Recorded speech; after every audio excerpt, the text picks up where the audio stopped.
Like, share और subscribe करें हमारे इस चैनल को और बेल आइकन को दबाना ना भूलें ताकि हमारी वीडियो आप तक सबसे पहले पहुंचे। हेलो एवरीवन, मेरा जो लास्ट लेक्चर मैंने लिया था वो मीनिंग ऑफ बिजनेस ऑर्गेनाइजेशन पर लिया था। आज मैं जो आपको समझाने वाली हूँ वो समझाने वाली हूँ objects of business organisation. But इसके पहले थोड़ा सा रिवाइज कर लेते हैं ताकि आप लोगों को जो मेरा ये टॉपिक है ये अच्छी तरीके से समझ में आए। तो सबसे पहले हम ये देखेंगे कि बिजनेस है ना, यहां पर मैं आपको बता रही हूं कि बिजनेस, ठीक है, इसका मतलब क्या होता है? मतलब कि प्रॉफिट कमाना। इसका मतलब क्या होता है? प्रॉफिट अर्न करना। ठीक है, ये हमने प्रॉफिट अर्न किया। अब ये प्रॉफिट को अर्न करने के लिए सबसे इंपॉर्टेंट क्या होता है? प्रॉफिट को अर्न करने के लिए सबसे इंपॉर्टेंट जो चीज होती है वो उसका सही ढंग से ऑर्गेनाइजेशन हो। इस ऑर्गेनाइजेशन की प्रक्रिया में हम एक एग्जांपल को रखते हैं। ठीक है, जैसे मान लीजिए कि कोई हम एक ऐसी फैक्ट्री का उदाहरण रखते हैं जिससे आपको अच्छी तरीके से समझ में आए कि बिजनेस ऑर्गेनाइजेशन क्या है और उसके बाद में क्या क्या ऑब्जेक्ट्स हैं, इसके क्या क्या क्षेत्र हैं। तो सबसे पहले हम बिजनेस क्यों कर रहे हैं? बिजनेस कर रहे हैं हम प्रॉफिट कमाने के लिए, प्रॉफिट अर्न करने के लिए। इसके बाद में प्रॉफिट अर्न करने के लिए क्या होता है? सबसे पहले जो यहां पे देखिएगा, हमने एक फैक्ट्री का उदाहरण लिया। ठीक है, हमने एक फैक्ट्री का उदाहरण लिया कि हम कैसे फैक्ट्री के माध्यम से समझेंगे कि बिजनेस ऑर्गेनाइजेशन क्या है। फैक्ट्री में क्या होता है? क्या सिर्फ फैक्ट्री को ओपन करने से सब कुछ हो जाएगा? नहीं, उसका सही तरीके से संचालन की जो प्रक्रिया है वो सही तरीके से होनी चाहिए। तो फैक्ट्री के लिए सबसे इंपॉर्टेंट क्या होता है? सबसे इंपॉर्टेंट होती है, सबसे पहले वो क्या करेगा? प्लानिंग। सबसे इंपॉर्टेंट क्या है? प्लानिंग। वो जिस भी फैक्ट्री को खोलना चाहता है, जो व्यक्ति, वो व्यापारी जिस भी फैक्ट्री को खोलना चाहता है, सबसे पहले उसके लिए क्या करेगा? प्लानिंग करेगा। उसके बाद में कैपिटल,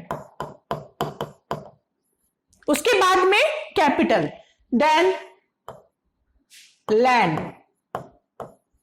फिर रॉ मटेरियल्स। देखिए यहां पे आप समझ रहे हैं, बिजनेस कर रहे हैं किसके लिए? प्रॉफिट कमाने के लिए कर रहे हैं। प्रॉफिट कमाने के लिए उन्होंने एक ऐसी संस्था की स्थापना की, XYZ, कोई सी फैक्ट्री, मिल, शॉप। मैंने यहाँ पे एक फैक्ट्री का एग्जांपल रखा है। फैक्ट्री खोलने के लिए सबसे पहले उसको क्या जरूरी है? उसे प्लानिंग की आवश्यकता है कि वो कौन सी फैक्ट्री को ओपन करेगा, उसकी जो प्रोडक्ट बनते हैं उसकी मार्केट में क्या रिक्वायरमेंट है। उसने फैक्ट्री के लिए प्लानिंग की। उसके बाद में उसने कैपिटल अरेंज किया। क्या अरेंज किया? उन्होंने कैपिटल अरेंज किया। उसके बाद कैपिटल के बाद में उसने एक ऐसी भूमि परचेज की या रेंट पे ली जहां उसका प्रोडक्शन का काम निश्चित तौर पर हो सके। तो उसके बाद में क्या हुआ? लैंड की व्यवस्था। फिर उसने क्या किया? रॉ मटेरियल मतलब ऐसा कच्चा सामान जो उसकी कंपनी में लगता हो, तो ऐसी रॉ मटेरियल की उसने व्यवस्था की। लेकिन सिर्फ भूमि और सामग्री से क्या प्रोडक्शन हो सकता है? नहीं, इसकी प्रोसेस देखिए। रॉ मटेरियल परचेस करने के बाद में रॉ मटेरियल का प्रोडक्शन जो होता है वो किसके जरिए होगा?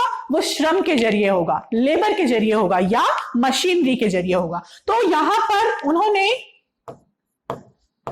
लेबर एंड मशीनरी, क्या लगेगा रॉ मटेरियल को तैयार करने में? रॉ मटेरियल को फिनिश गुड्स तक पहुंचने में क्या चीज लगेगी? रॉ मटेरियल को फिनिश गुड्स तक पहुंचने में लेबर या मशीनरी की प्रोसेस लगेगी। उसकी मदद से क्या होगा? कोई भी माल तैयार होता है, प्रोडक्शन कंपनी इनकी सहायता से, श्रम की सहायता से, मशीनरी की सहायता से, लेबर की सहायता से, हमारे वर्कर्स की सहायता से फिनिश गुड तक वो चीज पहुंचती है। तो यहां पर लेबर एंड मशीनरी के द्वारा क्या होगा? ये माल जो है हमारा वो किस तक पहुंचेगा? वो पहुंचेगा फिनिश गुड्स तक। ठीक है, लेबर एंड मशीनरी की सहायता से फिनिश गुड्स तक माल पहुंच रहा है। लेकिन क्या यहीं पे प्रोसेस कंप्लीट हो जाती है बिजनेस की? नहीं, वो फिनिश गुड्स को जो है उसको मार्केट में पहुंचना बहुत इंपॉर्टेंट होता है, तभी तो पेमेंट आएगा। जब माल सप्लाई होगा फिर पेमेंट होगा। तो इसके लिए फिनिश गुड्स के बाद में क्या होना चाहिए? अच्छी प्लानिंग कि किस तरीके से हमारे प्रोडक्ट को मार्केट में लॉन्च किया जाना चाहिए और उससे प्रॉफिट अर्न किया जाना चाहिए। तो आप सारी प्रोसेस समझ रहे हैं बिजनेस ऑर्गेनाइजेशन की, कि बिजनेस किस लिए किया जाता है, प्रॉफिट अर्न करने के लिए किया जाता है। और अब इसके लिए हमें जो संगठन चाहिए, जो ऑर्गेनाइजेशन चाहिए, वो किस तरीके से फैक्ट्री ऑर्गेनाइज कर रही है ना। तो इसमें ये सारी प्रोसेस चल रही है ताकि आप समझ सकें। बहुत ही सिंपल शब्दों में मैं आपको समझा रही हूं कि बिजनेस ऑर्गेनाइजेशन, जो मेरे लास्ट लेक्चर में मैंने आप लोगों को बताया था, तो ऑर्गेनाइज कैसे किया उन्होंने, एक फैक्ट्री, लेकिन उसके लिए पहले प्लानिंग के बाद में कैपिटल की व्यवस्था, कैपिटल आने के बाद में एक ऐसी भूमि की व्यवस्था, एक ऐसे लैंड की व्यवस्था जहां पर वो प्रोडक्शन का काम, वर्क जो है वो कंप्लीट करवाया जा सके। नेक्स्ट जो उसका स्टेप है, उसका स्टेप है रॉ मटेरियल की। रॉ मटेरियल वो कैसे लाता है, कितने कम दामों में और कितनी अच्छी क्वालिटी का माल वो अपने कारखाने के लिए उपलब्ध करा सकता है।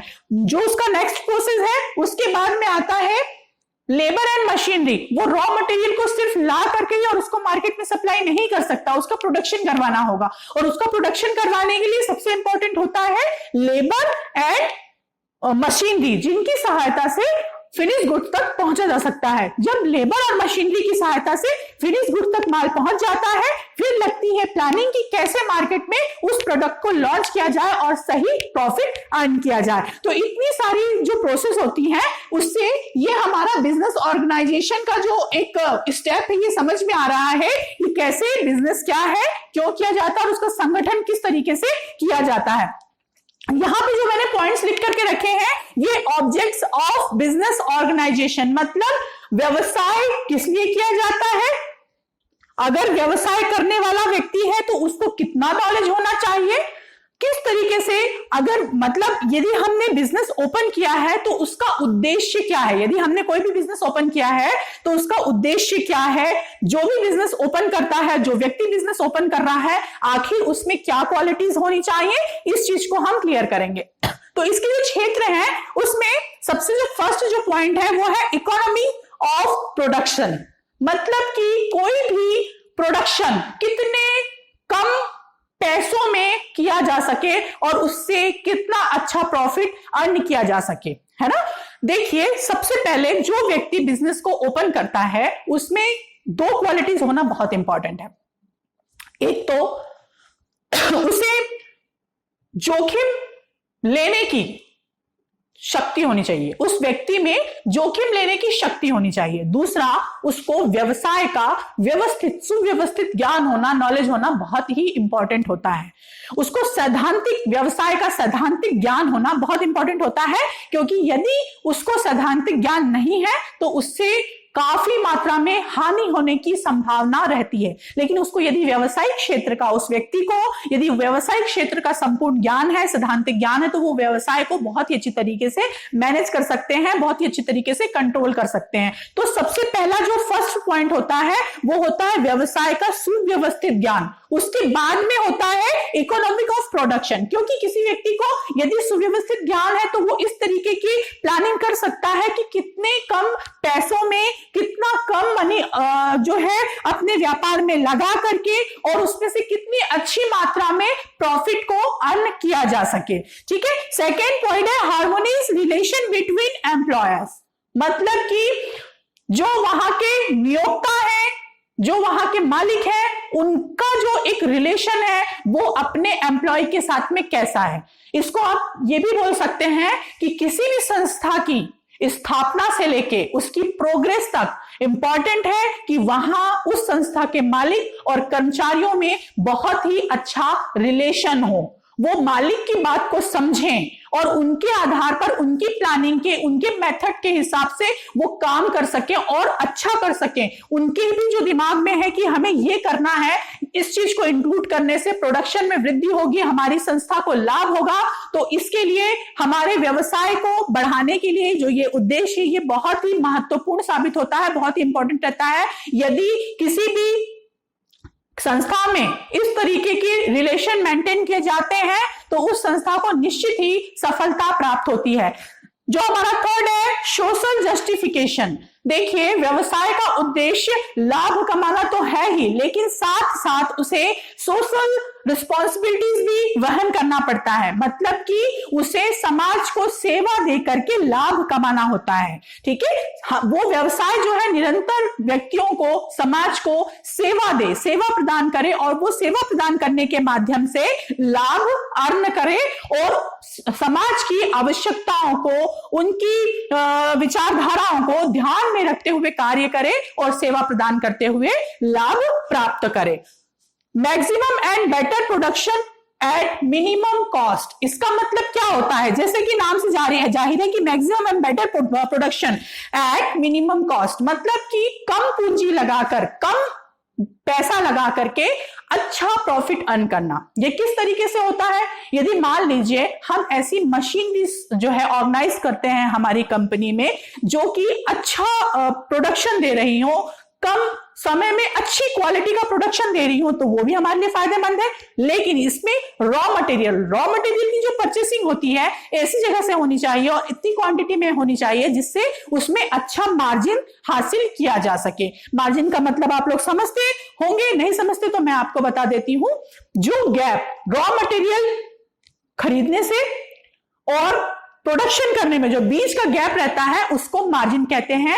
हम अच्छा प्रॉफिट अर्न करने के लिए इस मार्जिन को ध्यान में रखते हुए चलेंगे कि हमारी जो मार्जिन है वो बढ़े, क्योंकि हम यदि कहीं से महंगा सामान खरीदेंगे तो हमारी मार्जिन कम होगी, और यदि हमें कहीं से अच्छी क्वालिटी का माल सस्ते दाम में उपलब्ध हो जाता है तो हमारी निश्चित तौर पर हमारी जो मार्जिन है वो बढ़ जाती है। ठीक है, तो यहां पे क्या बता रहा है? Maximum better production at minimum cost, मतलब कम पूंजी लगा करके, कम पैसा लगा करके अच्छी मार्जिन कैसे हासिल की जा सकती है, अच्छी क्वालिटी का माल कैसे बनाया जा सकता है। क्योंकि ऐसी बहुत सारी संस्थाएं हैं जहां पर अच्छी क्वालिटी तो मिलती ही है, लेकिन साथ साथ में वहां पर कम कीमत में अच्छा माल उपलब्ध कराया जाता है। ऐसी संस्थाओं का ज्ञान होना बहुत इंपॉर्टेंट है कि हम अपनी फैक्ट्री में, अपने कारखाने में जो रॉ मटेरियल्स लाते हैं वो ऐसी संस्थाओं से लाएं, ऐसी जगह से लाएं जहां पे हमें अच्छी क्वालिटी का माल कम कीमत पे उपलब्ध हो। यदि हम ऐसा करते हैं तो हमारे प्रोडक्शन कंपनी में बहुत ही अच्छी क्वालिटी का माल कम कीमत में और अच्छे प्रॉफिट के साथ में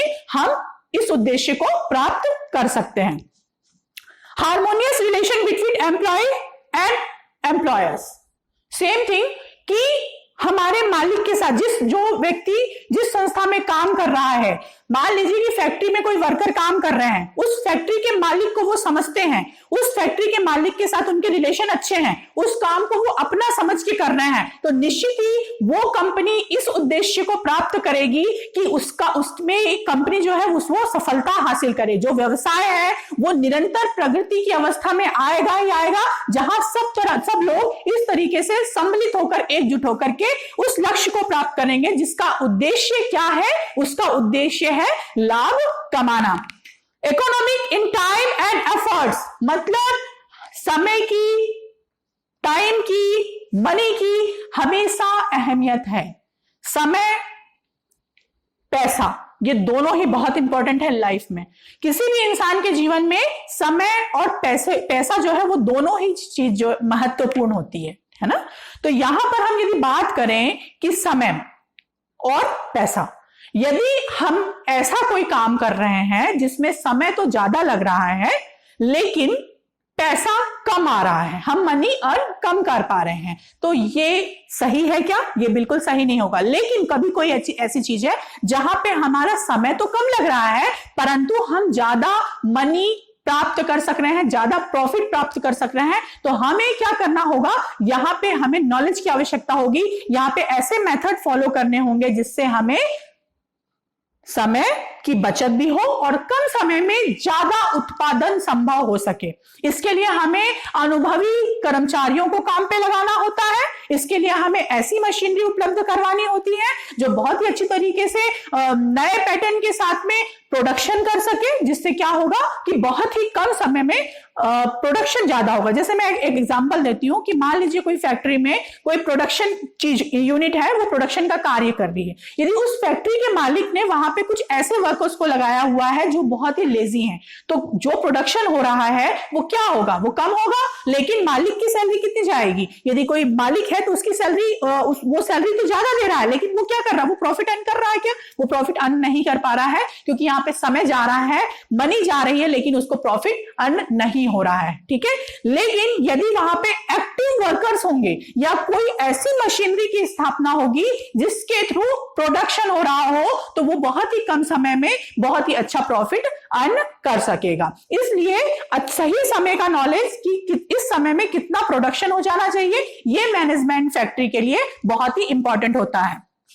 प्लान इंडस्ट्रियल डेवलपमेंट, अपना व्यापार प्रॉफिट कमाने के उद्देश्य से किया जाता है, इसलिए हर चीज प्लानिंग के तहत की जाती है। यदि हमें अपने व्यापार को डेवलप करना है, आगे के क्षेत्र में बढ़ाना है, तो हर एक चीज का बहुत ही अच्छी तरीके से ध्यान रखते हुए इस व्यवसाय को आगे बढ़ाना होगा। और इन सभी पॉइंट का उद्देश्य सिर्फ एक ही होता है, वो होता है व्यवसाय को लाभ प्राप्त करवाना, व्यवसाय को बढ़ाना, व्यवसाय को इतनी आगे प्रगति पे ले जाना जिससे कि उसमें जुड़े हुए सभी लोगों को, चाहे वो कर्मचारी हो, चाहे वो खुद ही एम्प्लॉयर हो, चाहे वहां का कोई मालिक हो या कर्मचारी हो, कोई भी एक्स वाई जेड, जो भी हमारे जो विक्रेता हैं, जो खरीदते हैं उस माल को, जो भी उस व्यवसाय से जुड़े हुए क्षेत्र हैं, उनमें सभी को वो प्रॉफिट जो है मिल सके। ठीक है, तो हमारा जो आज का जो आपका लेक्चर था, ये था बिजनेस ऑर्गेनाइजेशन के बारे में, ऑब्जेक्ट्स ऑफ बिजनेस ऑर्गेनाइजेशन। मैं आशा कर रही हूं कि आप लोगों को ये जो पॉइंट्स हैं ये सारे क्लियर हुए होंगे, क्योंकि यहाँ पे सिर्फ एक ही उद्देश्य है और वो बहुत प्रैक्टिकल है। देखिए, कॉमर्स जो है वो बहुत ही अच्छा सब्जेक्ट है और प्रैक्टिकल सब्जेक्ट है। कभी भी इस चीज का नॉलेज, कॉमर्स का नॉलेज आप यदि प्रैक्टिकल लेंगे तो बहुत ही अच्छा रहेगा। ये मेरी तरफ से एक आपको टिप्स है कि आप कॉमर्स का जो नॉलेज है वो प्रैक्टिकल तौर पर हासिल करें। जैसे कि मैंने अभी आपको ये फैक्ट्री के बारे में पूरा एग्जांपल दिया और ये सारे पॉइंट्स क्लियर किए कि यदि बिजनेस का उद्देश्य लाभ कमाना है, प्रॉफिट कमाना है, और प्रॉफिट कमाने के लिए कोई व्यक्ति फैक्ट्री, शॉप भी डाल सकते हैं, फैक्ट्री भी ओपन कर सकते हैं, कोई व्यक्ति फैक्ट्री ओपन कर रहे हैं, तो उसके लिए संगठित ऑर्गेनाइजेशन के लिए क्या क्या इंपॉर्टेंट है, प्लानिंग है, फिर कैपिटल है, और कैपिटल के बाद में उसको किस प्रोसेस से होकर के फिनिश गुड्स तक पहुंचना होता है। लेकिन फिनिश गुड्स तक पहुंचना ही कंपलसरी नहीं होता, उसको मार्केट में भी जाना पड़ता है, उस तैयार माल को मार्केट में जाकर के और फिर प्रॉफिट लेके आना होता है। ठीक है, तब जाकर के इसका उद्देश्य पूरा होता है। बट इसका उद्देश्य यहीं तक पूरा नहीं होता है, इसकी उद्देश्य की प्राप्ति के लिए ये सारे पॉइंट्स इंपॉर्टेंट हैं। यदि जिस भी संस्था में ये सारे पॉइंट्स फॉलो होते हैं, जानकारी होती है, नॉलेज होता है, जोखिम वहन करने की संभावनाएं होती है, निरंतर ही उस व्यवसाय में तरक्की संभव ही संभव है, इसकी संभावनाएं हैं। मेरा ये लेक्चर मैं यही खत्म करना चाहती हूँ। नेक्स्ट जो लेक्चर रहेगा उसमें हम फिर बिजनेस से जुड़ी हुई बातें करेंगे, ताकि आपको समझ में आए कि बिजनेस कितना प्रैक्टिकल है, कितना इंटरेस्टिंग है। और यदि कोई व्यक्ति एक व्यवसाय की स्थापना करता है तो वो अपनी अर्निंग के साथ साथ अपने जीवन यापन के उद्देश्य को पूरा करने के साथ साथ ऐसे कुछ लोगों के जीवन यापन के लिए भी वो एक सहयोग देता है, ताकि उनका भी जो जीवन यापन है वो भी सही ढंग से सुचारित होकर के चल सके। तो आप समझ सकते हैं कि एक व्यवसाय कितना इंपॉर्टेंट होता है, उसका नॉलेज कितना, उसका नॉलेज होना उस व्यक्ति को कितना इंपॉर्टेंट हो सकता है, और उसकी सही उद्देश्य की प्राप्ति करवाने के लिए, उसका सही उद्देश्य देने के लिए, सही लाभ प्राप्त कराने के लिए ये आपकी जो बिजनेस स्टडी है ये बहुत ही काम की चीज है। और अगर आपको कुछ मुझसे पूछना है तो आप बिल्कुल मुझसे कांटेक्ट कर सकते हैं। मैं आशा कर रही हूं कि आपको आज का लेक्चर समझ में आया होगा। Thank you very much.